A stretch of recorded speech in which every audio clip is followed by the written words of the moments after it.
찾으셨으면 한 절씩 교독하도록 하겠습니다.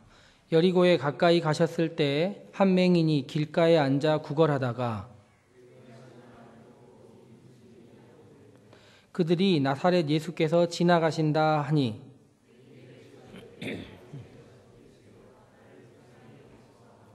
앞서가는 자들이 그를 꾸짖어 잠잠하라 하되 그가 더욱 크게 소리질러 다윗의 자손이여 나를 불쌍히 여기소서 하는지라.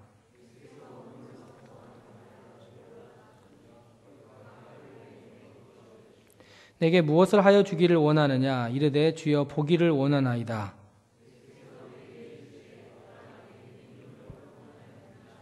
같이 읽겠습니다.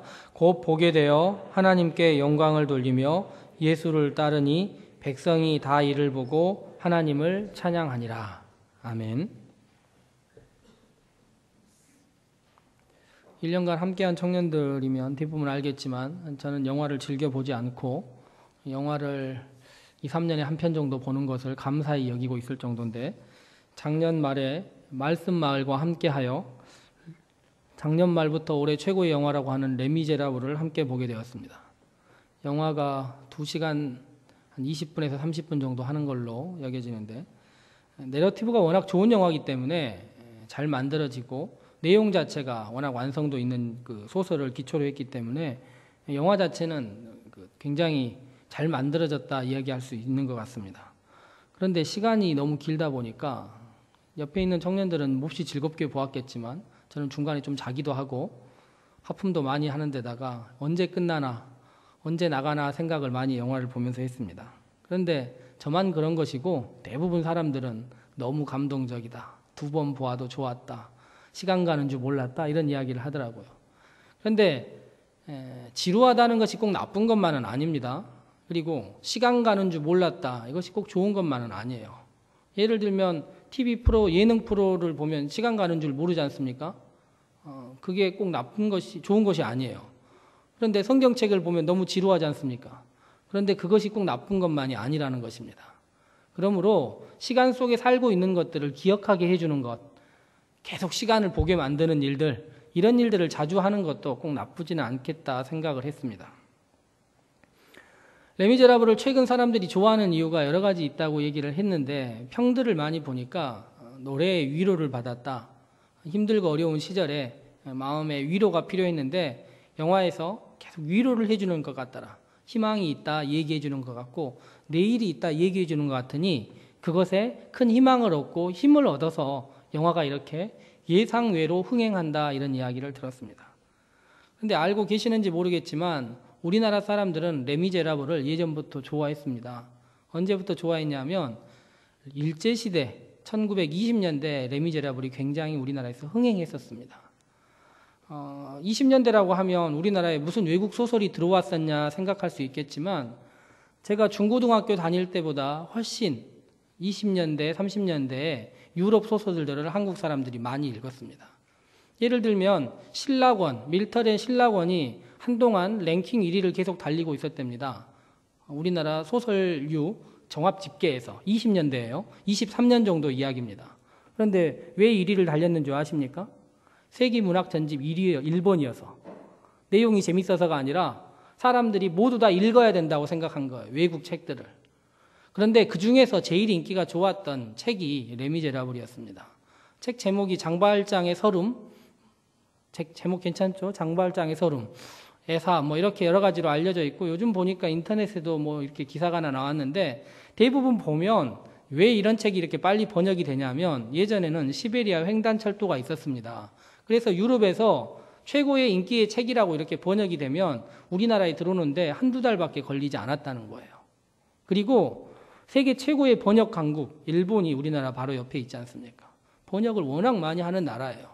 그러다 보니 우리나라가 일본어를 같이 사용하고 있으니 그것을 번역해서 한글로 수없이 많은 책들을 내서 그런데 더 근본적인 이유는 무엇이었냐면 우리나라 사람들이 박해받고 있고 위로가 필요한 상황에서 소설 중에 가장 위로가 되는 책을 사람들이 찾은 거예요.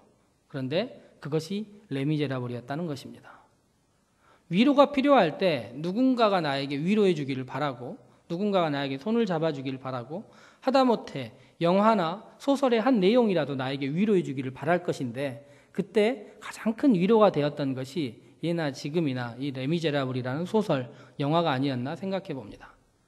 그런데 오늘 성경의 내용을 읽어보면 위로가 필요한 한 사람이 슬픔당하고 불쌍해서 그를 위로해 줘야 될 것 같은 한 사람이 오늘 성경에 나오는 것을 볼 수 있습니다.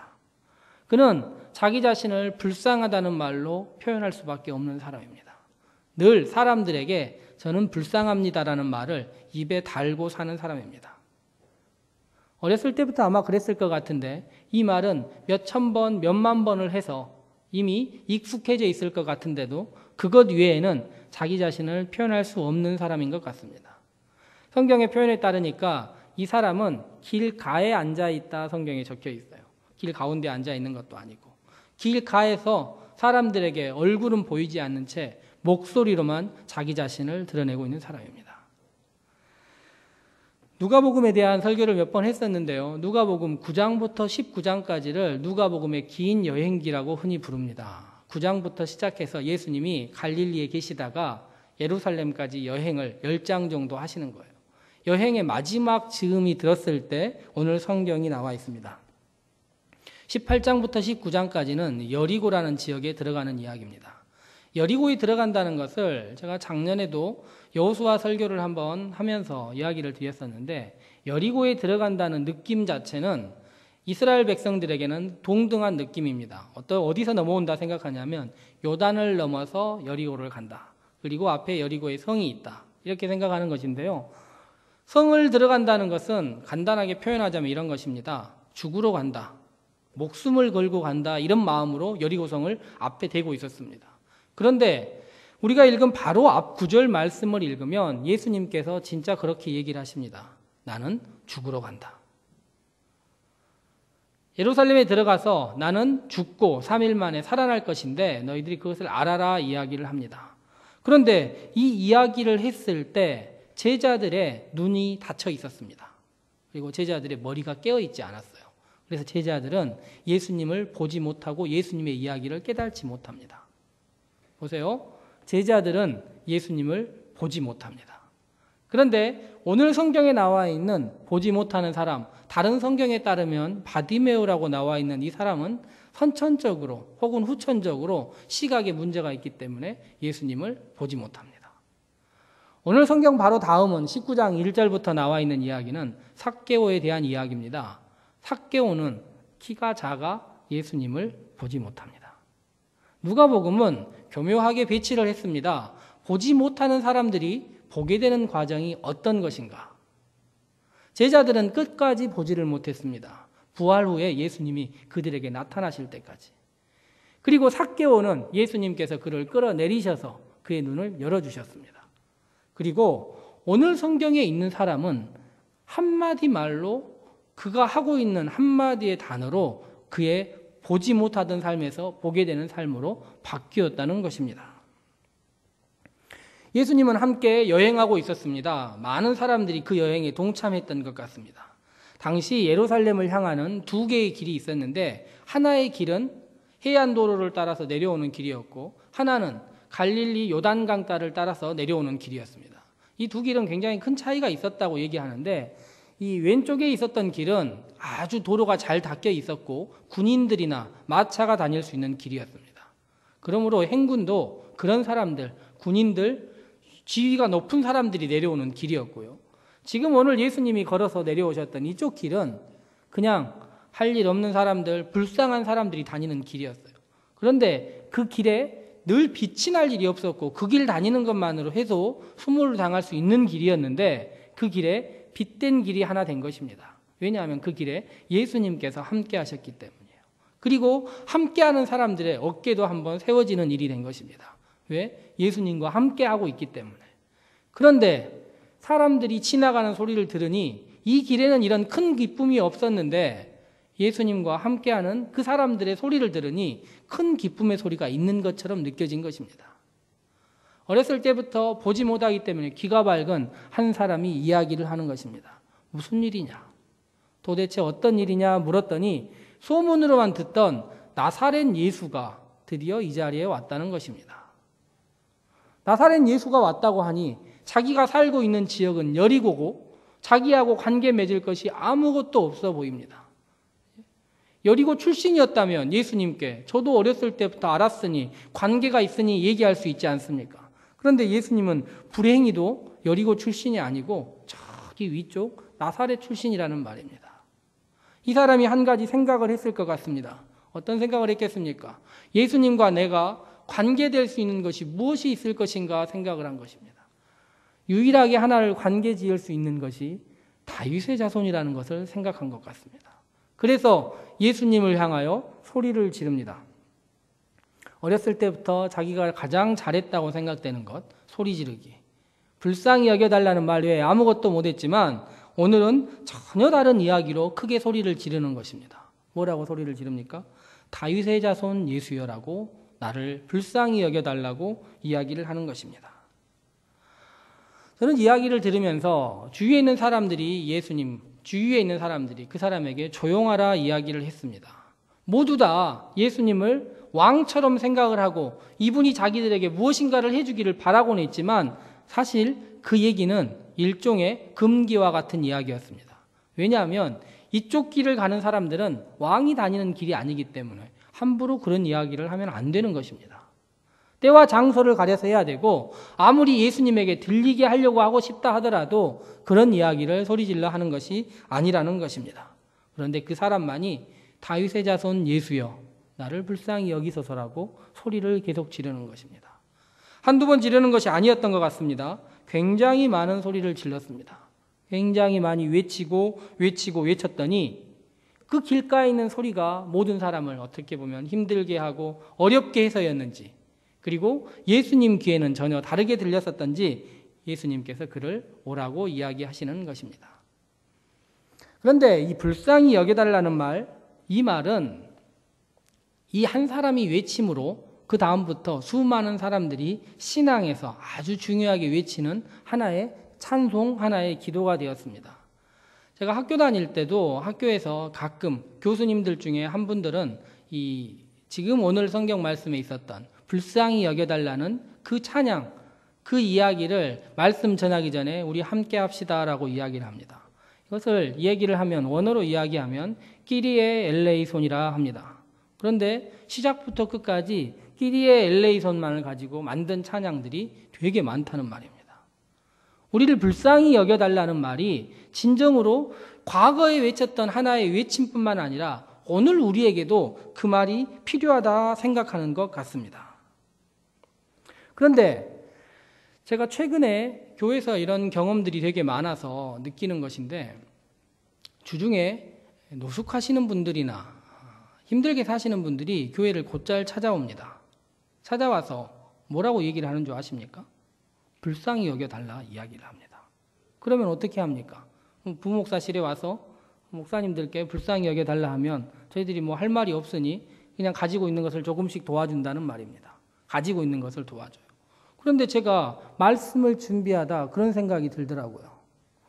보지 못하는 게 불쌍한 일이 아니었다는 것입니다. 가진 것이 없는 것이 불쌍한 거예요. 보지 못해도 가진 게 많다면 그다지 불쌍하지 않을 수 있다는 것입니다. 그러므로 노숙인들은 보고 있지만 자기들은 이야기를 하는 것입니다. 우리를 불쌍히 여겨달라고. 그렇지 않습니까? 그러므로 우리들은 보는 것 이것이 자기를 불쌍하게 만들거나 행복하게 만드는 것이 아니라 오늘 성경의 표현에 따르면 가진 것이 없는 것이 자신을 불쌍하게 만든다는 것입니다. 다른 말로 표현하자면 이 사람은 자기의 진정한 필요, 자기가 진정으로 원하는 것이 무엇인지를 지금 모르고 이야기를 하고 있는 것입니다. 어렸을 때부터 그가 늘 들었던 이야기는 불쌍히 여겨달라고 하면 사람들이 무엇인가를 더 줄 것이고 그렇기 때문에 그것이 반복되어서 그가 할 수 있는 단어는 그것이었다는 것입니다. 그런데 길가에 있는 그를 예수님께서 길의 가운데 세우시면서 하시는 이야기가 전혀 새로운 이야기를 하나 하고 있습니다. 뭐라고 이야기를 하시냐면 내게 무엇을 하여 주기를 원하느냐. 이것은 놀라운 말입니다. 우리들은 우리의 신앙생활을 하면서 주님께 무엇인가를 간구해 본 적이 다 있을 것입니다. 그런데 주님께서는 우리가 원하는 것 그것이 아니라 주님께서 우리에게 무엇을 하여 주기를 원하는지를 다시 한번 이렇게 물으신다는 것입니다. 길가에 있고 앉아 있고 우리의 신앙이 어디에 서 있는지 몰라서 그 자리에 있는 사람들을 끄집어서 우리 앞에 세우면서 오늘 우리에게 물으시는 것입니다. 내게 무엇을 하여 주기를 원하느냐. 사부예배 참석한 우리 청년들과 성도님들은 주님께서 오늘 그렇게 묻는다면 무엇을 하여 주기를 원한다? 이렇게 얘기를 하시겠습니까? 이 자리에 주님께서 오셔서 너에게 무엇을 하여 주기를 원하느냐 묻는다면 뭐라고 대답하시겠습니까? 오늘 이 사람은 보기를 원한다 이야기를 했습니다. 저는 이 말을 묵상하고 또 묵상하면서 무엇을 보기를 원했을까라고 생각했습니다. 길가에 있고 아무도 주목해 주지 않는 자기를 그 앞에 세운 예수님과 함께하면서 무엇을 보기를 원한다 이야기를 했을까? 그것이 궁금한 것입니다. 여러분들이 예수님을 만나서 예수님께서 너는 무엇을 해주기를 원하느냐 묻는다면 우리는 뭐라고 대답을 하겠습니까? 말씀을 읽으면서 이런 생각이 들었습니다. 주님, 제가 주님께서 저를 제 앞에 세워주시니 주님의 얼굴을 한번 보고 싶습니다. 보기를 원한다는 것이 이제까지 닫혀져 있었던 세상을 보기를 원한다는 것이 아닐 수 있다는 것입니다. 내 앞에 있는 주님의 모습을 한번 보기를 원합니다. 그것이 나의 소원입니다. 라고 이야기하지 않았을까 생각해 보는 것입니다. 그리고 이제까지는 저는 요구하는 것이 무엇인지 모르고 살았는데 주님을 만나보니 제가 보아야 될 것은 단지 세상의 것들이 아니라 주님을 한번 보는 것이 가장 중요하다 생각합니다. 이렇게 말하는 것이 아닐까 생각해 보는 것입니다. 우리는 어떻습니까? 우리는 무엇을 요구하고 이 자리에 나왔습니까? 아까 보지 못하는 사람들이 세 종류가 있다 이야기를 했습니다. 깨달지 못하고 눈이 열리지 않아서 보지 못하는 사람들이 있고 선천적으로 보지 못하는 사람들이 있고 그리고 키가 작아서 환경과 조건에 가려서 보지 못하는 사람들이 있습니다. 예수님은 오늘 그에게 뭐라고 이야기하시냐면 보라, 내 믿음이 너를 구원하였다 이렇게 이야기하였습니다. 정반대로 얘기하자면 내 믿음이 너를 구원하면 보게 될 것이고 듣지 못했으면 듣게 될 것이고 말하지 못했으면 말하게 될 것이고 깨달지 못했으면 깨닫게 된다는 것입니다. 그러므로 보라는 말 속에는 우리가 닫혀 있었고 우리가 그동안 할 수 없었던 많은 것들이 그 사이에 들어가게 되고 오히려 우리가 진정으로 필요한 것은 너의 믿음이 너를 구원하였다라는 말이라는 것입니다. 우리는 신앙생활을 하면서 구원은 어디에서 온다고 생각합니까? 주님께서 준다고 생각하고 있지 않습니까? 그런데 주님은 오늘 우리에게 구원을 주시는 것이 주님이 아니라 우리의 믿음이라 이야기를 하고 있습니다. 우리의 믿음이 어떻게 우리를 구원하는 것일까요? 그 전까지는 불쌍히 여겨달라고만 이야기하고 있었습니다. 우리에게 진정 필요한 것이 무엇인지 모르면서 우리는 달라 이야기하고 있었던 것입니다. 그런데 주님은 오늘 우리에게 나는 너희들을 불쌍히 여기는 것을 넘어서 그 다음 단계를 해주고 싶다 이야기를 하시는 것입니다.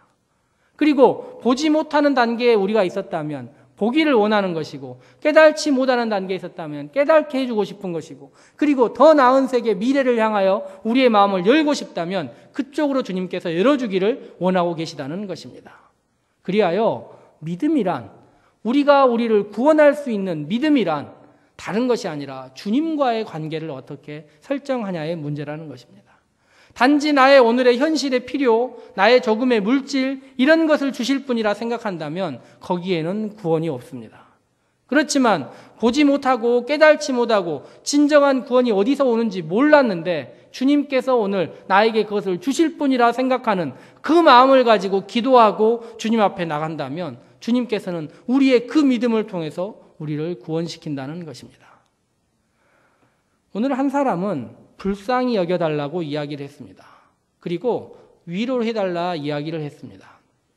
지난주에 청년들 중에 한 명이 청년들이 자주 사용하는 그 사이트에 올려놓은 글 중에 하나를 보니까 요즘 추세가 힐링, 위로라고 이야기를 합니다. 사람들은 다 스스로가 안쓰럽고 힘들고 너무나 어렵게 살고 있기 때문에 위로를 받고 싶다 생각합니다. 그리고 동등하게 하는 이야기가 무엇이겠습니까? 우리를 불쌍히 여겨 주십시오.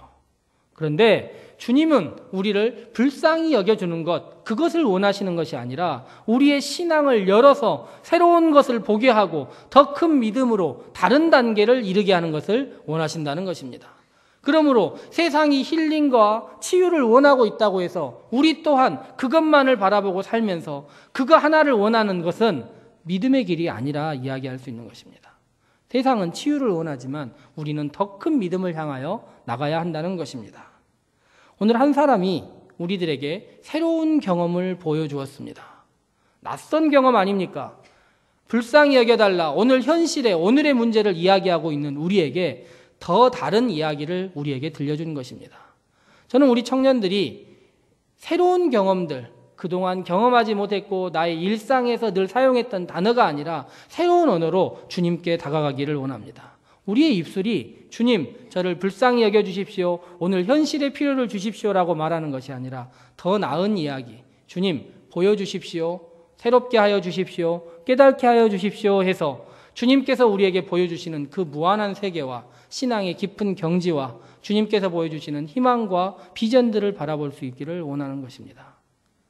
함께 기도하실 때 오늘 한 사람의 이야기를 우리 마음 가운데 새겨보면서 주님, 우리에게 새로운 것을 보여주십시오라고 기도함으로써 주님께서 우리를 이끌어 주시고 주님께서 우리와 함께 해주시는 놀라운 은혜들을 경험하는 귀한 시간 되기를 소망해 봅니다. 같이 한번 기도하시겠습니다.